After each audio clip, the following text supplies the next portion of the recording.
Bonsoir à vous tous, je m'appelle Laurent. Je viens vous présenter un projet que j'ai créé qui s'appelle Kernel Custom, qui permet de compiler des noyaux facilement sur Linux Debian ou sur Ubuntu pour le moment. Et ça va être porté sur d'autres distribs. Pour le moment, je me contente de présenter le produit. Je vais le publier sur GitHub et j'espère rapidement, ça devrait se faire vite. Et puis, je pense qu'on va rentrer assez rapidement dans le vif du sujet. Je vous demande juste d'être, comment dire ça, compréhensif. C'est ma première vidéo. Je suis pas un habitué. Donc, je vais essayer de faire du mieux que je peux, puis éviter de dire à chaque mot, d'accord? Alors, on va commencer. Alors, commençons. On va démarrer deux terminaux. Un pour le monitoring. Comme ça, vous allez pouvoir voir ce qui se passe au niveau ressources. Alors, on est dans une machine virtuelle, hein, on n'est pas sur une machine physique directement pour la démonstration. Je pourrais utiliser une de mes machines que j'ai en RAB, mais je voulais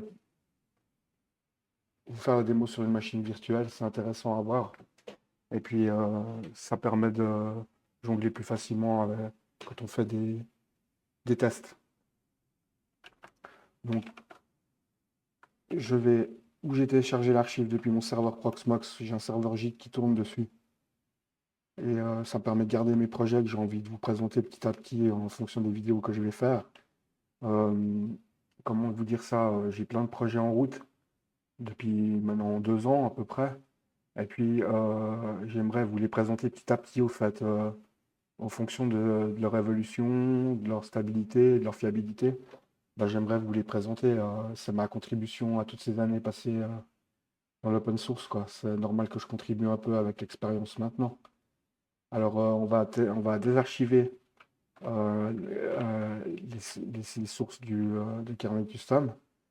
On va les copier dans l'USR-SRC pour pouvoir l'utiliser.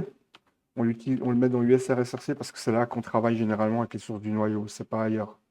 Donc comme ça, on respecte la nomenclature du routefs et on est bien comme ça. D'accord? Alors, maintenant, on va directement dans le répertoire kernel custom. On va rendre exécutable kernel custom. On va l'exécuter pour arriver au menu. Alors, c'est assez simple, hein, c'est documenté dans le README comment faire pour vous éviter les tracas. Alors, j'ai pensé que vous pouvez travailler un peu n'importe où avec kernel custom. J'y ai pensé.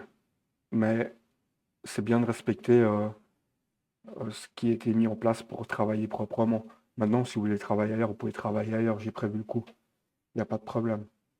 On va commencer par une chose principale, c'est on a besoin d'outils pour construire ce kernel. Donc, on va déployer avec le menu 4 toutes les dépendances qui nous permettent de construire ce noyau. Alors là, j'ai été transparent aussi sur ce qui est installé sur votre machine. Il y a un peu plus que le strict minimum parce qu'il y a des petits outils supplémentaires qui permettent de peaufiner tout ça. La liste est complète dans le README et à l'intérieur du script lui-même, vous pouvez voir ce que je déploie. Comme ça, il n'y a pas de, je cache rien. Le but, c'est d'être transparent, hein. Et puis maintenant, ben, il va faire le nécessaire pour vous déployer tout ce que vous avez besoin. Comme ça vous évite de trop vous dire qu'est-ce que je dois installer, comment je dois préparer mon environnement, qu'est-ce que ça permet d'être plus tranquille, on va dire. C'est un petit plaisir personnel que j'ai fait de vous faire ça. Ça facilite la tâche. Et puis j'ai pensé, en dehors des sysadmins, il y a des personnes qui sont sûrement intéressées, mais qui n'ont pas forcément toutes les compétences pour travailler là-dessus comme ça. Donc ça leur permet de le faire facilement. Si vous voulez le faire en dehors du script, vous pouvez le faire, hein. Vous prenez simplement la liste de dépendances dans le README et puis ben, vous l'installez manuellement. Mais le but, c'est d'automatiser tout ça un peu. Si les sysadmins regardent cette vidéo, ils diront bah oui, on va pas taper 100 fois la même chose. on fait par des automatismes, c'est normal dans le métier. Alors là, on va laisser terminer d'installer toutes les dépendances proprement. J'ai installé des petites subtilités pour les sysadmins, par exemple CC Cache et compagnie pour pouvoir compiler en parallèle avec GCC sur plusieurs machines pour diminuer le temps de compilation. Et il y a plein de petites astuces comme ça qu'on verra plus tard dans une autre vidéo. Pour les sysadmins, là, c'est plus orienté pour les personnes qui veulent découvrir la création d'un noyau Linux, au fait, comment on fait. Alors maintenant que les dépendances sont installées, ben, il faut bien aller sur du noyau, parce qu'autrement on ne pourra pas le construire. Donc on va dans le menu 3, on choisit télécharger le kernel stable, donc il va aller sur kernel.org chercher, d'après la publication du dernier stable, systématiquement depuis ce menu, le dernier stable, il va le chercher, il l'extrait dans le répertoire de travail. Ah, c'était fait. Voilà, maintenant on va revenir. Maintenant qu'on a des sources, on a besoin d'une config. Alors, il y a un menu 2, choisir template config. Vous allez dedans. Et puis, là, on va voir aujourd'hui seulement la partie de la configuration système actuelle. Donc, elles sont disponibles dans slash boot, qui sont là, présentes pour pouvoir retoucher un noyau ou faire des modifications. Donc là, on va tout simplement lui demander de rapatrier cette config. Il va démarrer make menu config. Là aussi, j'ai envie de faire un petit délire, c'est de mettre une config et on verra, je vais choisir bientôt, assez rapidement avant la publication. Mais il y a toujours un intérêt de garder ce make menu config, hein. C'est plus par fun que je voulais mettre une config. Donc là, on va pas aller spécialement retoucher quoi que ce soit dedans. Mais vous pouvez aller si ça vous intéresse, hein, et c'est fait pour ça. En plus, c'est dans une machine virtuelle si vous vous amusez pour apprendre, ben vous risquez rien, quoi. Au pire, ça va pas démarrer ou il va y avoir des problèmes, quoi. Donc après, ça vous apprend à les corriger. Donc là, on sauve par défaut, même si la config elle n'a pas changé. Moi, je le fais systématiquement, c'est un réflexe. À vous de voir comment vous voulez avoir à l'approche de ça. Moi, je le fais. Donc là, on sort de Make Menu Config, on revient au menu et enfin, on va lancer la compilation. Alors là, il y aura d'autres options qui vont apparaître. Le parallélisme. Donc, on peut utiliser des cœurs du CPU pour faire du parallélisme pour accélérer la compilation du noyau. Donc il y a un usage qui est bon à savoir, c'est que ben, pour certains sysadmins, ils vont travailler avec Fake-Root. On verra plus bas ici deux options qu'on peut désactiver pour une raison simple, c'est que par sécurité, il va activer un flag qui va ralentir le parallélisme. Donc il va passer en -J1. Il y a des raisons à ça. On ne va pas les expliquer aujourd'hui parce que le but de cette vidéo, c'est de faire pour les personnes qui veulent apprendre et découvrir. Je ferai une deuxième vidéo où j'irai plus loin dans les détails et les explications. C'est important que je le fasse aussi. Mais là, aujourd'hui, c'est plus sommaire. Comme ça permet de découvrir déjà pour les gens qui ont envie. Et ces amis, ils comprendront ce que je suis en train de faire. Mais pour vous, monsieur tout le monde qui a envie de s'amuser un peu, ben, ça peut être intéressant. Donc maintenant, j'ai oublié peut-être un petit détail. Ça a son importance ce que je suis en train de vous montrer. Si vous faites une machine de jeu, ben, vous n'allez pas utiliser toute la totalité du noyau. Le but, c'est que vous optimisez vos ressources. Donc, vous n'allez pas tout compiler si vous n'utilisez pas les 45%, 50% des modules du noyau. Et vous voulez faire une machine suroptimisée avec des options en fait, du comportement du noyau au niveau des fréquences d'horloge bien précises. Tout ça pour optimiser le gain en frames par seconde dans le jeu. Alors, peut-être que je ferai une vidéo dédiée à ça. On verra plus tard. Là, le but, c'est de vous montrer, comme je l'ai dit il y a encore 2 minutes, c'est au plus simple pour aujourd'hui. D'accord? Alors, allons-y. Donc, on va sélectionner. On va prendre 10 cœurs. Je vais en garder 2 pour faire si j'ai des commandes à passer ailleurs pendant la démonstration. Donc là, on voit bien que ici, il a bien pris un flag -J10, pas -J12. Et puis, ici, on arrive sur les suffixes. Alors, j'ai prévu ça. Ça vous permettra d'avoir une customisation de vos noyaux et ça vous permettra de les taguer comme vous avez envie par exemple, ma config, tel un tel. Maintenant, Debian, ils ont été stricts sur la manière dont vous allez créer votre suffixe. Donc, on va faire un test simple pour vous montrer. Je vais mettre un suffixe qui ne va pas aimer. Donc là, automatiquement, il vous avertit, j'ai prévu le coup, que votre suffixe, il n'est pas juste. Donc, conseil, valider par oui et recommencer. Pourquoi? Parce que si il compile, il va le compiler le kernel hein, sans cette option juste, sans ce suffixe juste. Si vous mettez aucun, il le fera jusqu'au bout nickel. Mais si vous mettez un faux suffixe, ben deb.pkg va pas faire le paquet correctement, il va bloquer, il va vous faire une erreur. Donc pour éviter ça, moi je vous avertis quoi que ben, il faut faire un suffixe propre. Donc là, on va de nouveau le renommer. Là, le but de la démo, c'est kernel custom, donc le suffixe, je mets kernel custom, comme ça vous parlera tout de suite bien quand on va afficher le noyau booté.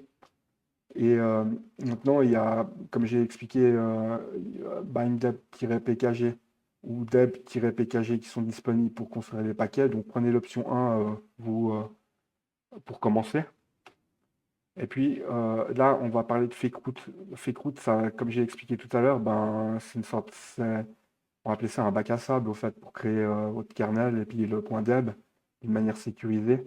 Ça, on le fait en prod sur des gros serveurs qui sont, comment dire ça, qui vont ramasser, quoi, qui vont prendre, qui vont avoir de la tâche à faire. Et on veut s'assurer que tout est fait dans les règles de l'art. Maintenant, pour une machine de jeu ou une machine desktop optimisée, ben, il n'y a pas d'intérêt. Nous, ce qu'on veut, c'est utiliser du parallélisme parce que c'est bloquant, Fake-Route. Comme j'ai expliqué tout à l'heure, il va forcer un flag -J1 et vous ne pourrez pas utiliser de parallélisme, c'est dommage. Le but, c'est pas de passer 3 heures devant l'écran à regarder des lignes passées. Là, on pourra diminuer par 2, voire un peu plus le temps de compilation dans cette machine virtuelle en faisant ça. Donc, on valide par défaut qu'on ne veut pas utiliser Fake-Route. Et là, la compilation va commencer. Alors, c'est la deuxième partie de notre vidéo. Je ne vais pas vous faire subir les 1 heure et quelques minutes de compilation du kernel complet parce qu'il est lourd. Là, dans la manière dont on va le compiler complet. Et ça, vous aurez toute l'occasion de voir quand vous le testerez chez vous, de voir passer toutes ces lignes où ça peut être intéressant de regarder ce qui se passe. Si vous êtes curieux, ben faites-le, c'est une très bonne initiative. Donc je vous reprends après, vers la fin, pendant la création des points deb, des packages, et on verra pour qu'il y a un intérêt pourquoi j'ai fait ça. C'est pour la gestion des kernels après, parce ils peuvent être multiples ces kernels, et on pourra s'amuser à démarrer sur plusieurs noyaux différents, en fait. Donc je vous reprends tout à l'heure, et puis merci de votre compréhension si je suis un peu pas très aguerri dans ma première vidéo, mais je m'améliorerai avec le temps, d'accord? À tout à l'heure. Alors voilà, la compilation a eu lieu. Donc là, on est à la fin du processus. On peut observer que le travail a été fait complètement. Les paquets Debian ont été générés, qui comportent les headers, le noyau, les symboles de débogage et libcdev qui ont été créés. On ne va pas utiliser tous ces paquets, on va surtout utiliser le Linux Image, donc le noyau en lui-même et ses modules. Et les headers, on va les utiliser aussi parce que, ben, par exemple, VBox, donc dans VirtualBox, VBoxFS a besoin justement des headers pour fonctionner normalement, pour compiler normalement. Donc, c'est un exemple. Les headers peuvent être utilisés pour autre chose aussi, pour d'autres options. Donc, c'est un peu tard. La machine a mis quand même à peu près un peu plus de 2 heures. C'est mieux que 3. Mais vu que c'est une machine virtuelle, ben, elle a fait ce qu'elle a pu, la pauvre. Elle a bossé, quoi. Je l'ai un peu, je l'ai un peu titillé, mais si je vous rassure tout de suite, sur une vraie machine, ça n'a rien à voir, quoi. Ça fonctionne, c'est ultra rapide. Enfin, rapide, on s'entend. Pour ce qu'il y a à faire, c'est rapide. Alors maintenant, on va continuer. Ben, le but de tout ce travail, ben, c'est de déployer un noyau. Donc, on va repartir dans le menu principal. Et puis, on va aller observer quel kernel est installé. Donc, on va les lister. Donc là, on voit que ici, il y a deux noyaux disponibles. Un qui est un ancien noyau et un qui a été mis à jour par défaut par la distribution elle-même Debian. Donc là, on ne va pas les toucher, ceux-là. On va aller simplement installer notre nouveau kernel tout beau, tout propre, tout neuf. Donc on revient en arrière, on revient au menu principal. On va utiliser la gestion des paquets locaux et on va lister le kernel disponible qu'on vient de créer. Alors on le voit, clairement il est ici. Alors avec un nommage un peu bizarre, certes, mais je vous rassure tout de suite, quand ça va se déployer, ce ne sera pas ça. Alors on va l'installer. Et puis, simplement, on n'a pas besoin de trop réfléchir. On peut simplement donner le chiffre exact du noyau qu'on veut déployer. Donc, on va déployer le 1. Donc, il nous propose effectivement, dans la suite logique des choses, de déployer ces headers avec. Donc, on va valider. Alors là, il y a une sauvegarde qui est effectuée de l'état du répertoire slash boot. C'est quand même un peu obligatoire au cas où il faudrait faire un rollback un peu sauvage. À la dernière minute, pour sortir d'une situation difficile, il vaut mieux archiver. Et il y a deux fonctionnalités cachées là-dedans. Tous ceux qui ont des systèmes de fichiers ZFS, un snapshot est créé. Et BitreeFS, pareil, un snapshot est créé. Donc comme ça, ça évite de casser pour casser, quoi. On peut toujours revenir en arrière. Donc là, l'image plus les headers ont été déployés. Donc là, on a fini. Donc le kernel en lui-même est installé. Donc maintenant, on va sortir de kernel custom manager. On a terminé. Donc le but maintenant, c'est de redémarrer. Donc je vais fermer htop.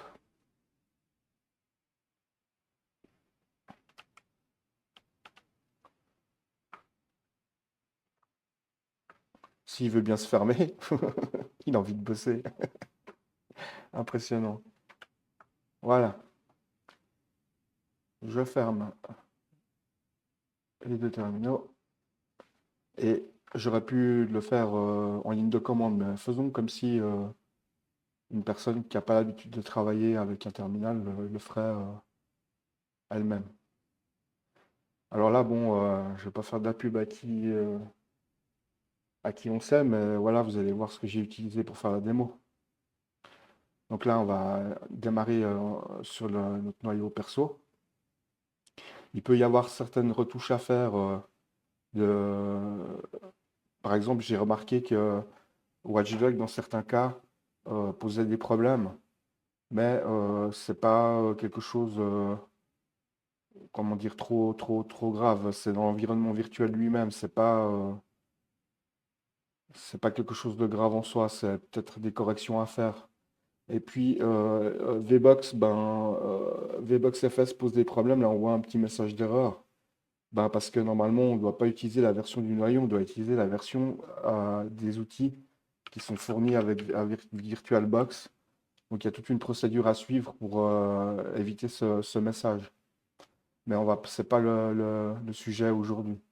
Donc maintenant, on va contrôler qu'on est bien sur notre noyau perso, customisé. Et là, on voit bien que effectivement, on est bien booté sur le bon noyau qu'on vient de générer. Maintenant, on voit ici la révision, parce que plus vous allez en retoucher, plus vous allez le corriger, puis que vous allez le refaire, je vous rassure tout de suite, vous n'allez pas attendre le temps qu'on a attendu là. Ça peut prendre, suivant la retouche, sur une machine virtuelle, 15 minutes. Sur une vraie machine, ça peut prendre 7 minutes à 8 minutes. Ça va dépendre du hardware que vous avez. voire même plus court dans certains cas, mais ça va dépendre du hardware que vous avez. Et il va incrémenter.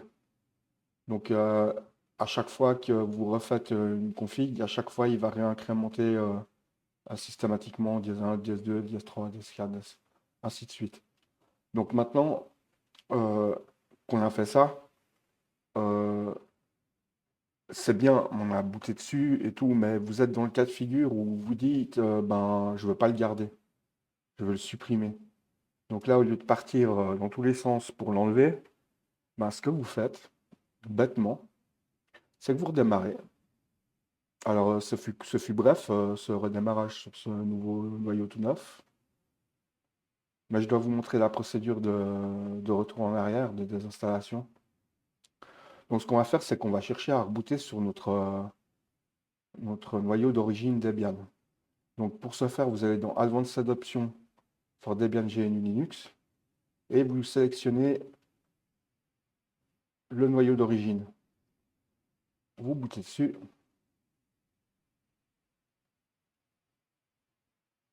Parce qu'il y a une protection. Vous ne pouvez pas supprimer un noyau en cours d'utilisation. Ce serait trop beau, mais j'ai mis des garde-fous aussi dans kernel custom pour éviter que ce genre d'erreur puisse se produire. On va voir ça maintenant. Donc là, je reprends un terminal. Je vais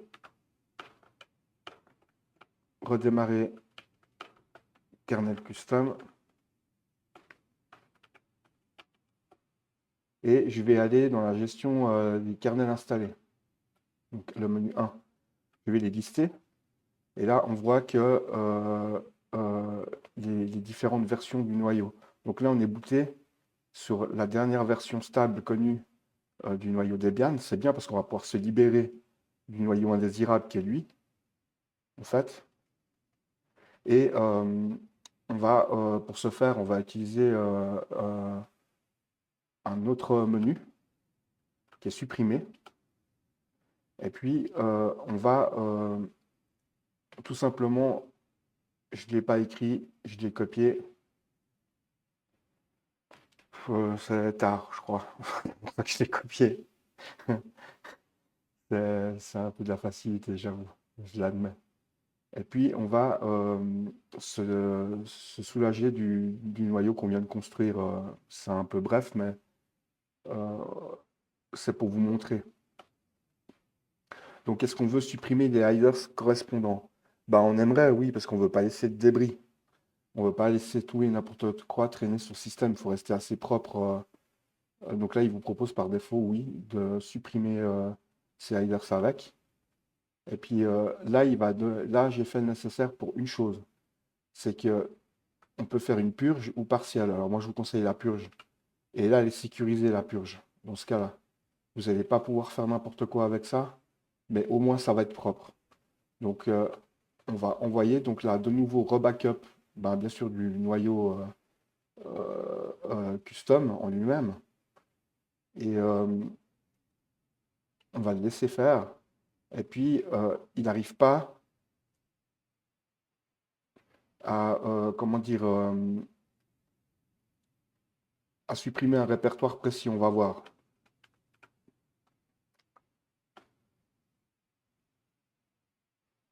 Donc là, il supprime le noyau, il supprime les headers. Et on voit que ici, il n'a pas pu supprimer ce répertoire. Ben, heureusement. Ben, parce que s'il le fait, ben, il supprime tous les autres modules des autres noyaux utilisables. Donc c'est pas souhaité. Donc il y a quand même certains garde-fous qui font que on ne peut pas faire tout et n'importe quoi avec ces menus. Donc là, on revient dans le menu principal, on sort, on quitte Kernel Custom Manager et on redémarre un petit coup. Simplement pour une chose, c'est pour voir si on va bien booter par défaut sur le bon noyau, qui est le noyau d'origine Debian. Et là, c'est le cas, on le voit dans le menu Loading Linux en haut. Donc là, il va démarrer.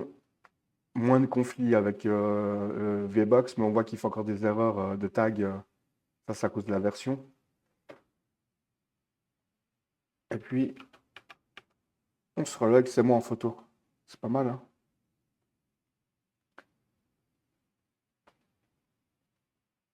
Et voilà. Donc, si maintenant je prends un terminal, on est de nouveau sous le kernel Debian.